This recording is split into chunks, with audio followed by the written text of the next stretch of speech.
Isa pong truck na magdadala po sana ng ayuda sa mga biktima ng lindol sa bayan ng Jose Abad Santos sa Davao Occidental ay bumaliktad at nahulog sa bangin.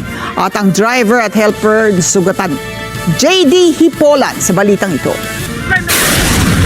Isang forward truck na may dalang relief goods ang hindi na nakarating sa kanilang paroroonan dahil nawalan ito ng preno at nahulog sa bangin Miyerkules ng umaga June 17, 2026. Nangyari ang insidente sa sitio Sinugpang, Barangay Lapuan, Don Marcelino sa Davao Occidental.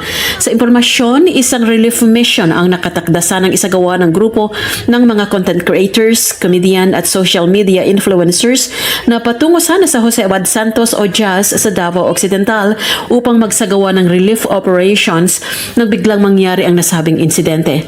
Ayon sa ulat, nagawa pang maiwasan ng driver ng truck ang mga kasalubong at ilang sasakyan sa malapitan, ngunit dahil sa pababang bahagi at sirang daan, bigla na lamang itong nahulog sa bangin.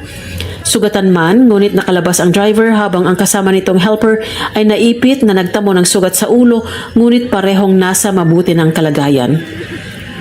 Na-recover pa ng mga local officials ang ilang relief goods, ngunit ang mas marami rito ay nahulog na umano sa mas malalim na bahagi ng lugar. Dahil sa pangyayari, hindi na tumuloy ang mga grupo sa Jazz Davao Occidental at ipinagkatiwala na lamang nila sa local officials ang pagsasaayos at pamimigay ng mga pwede pang mapakinabangan na mga relief goods. Heidi Hipolan para sa Mata ng Agila, matatag, matapang, matapat.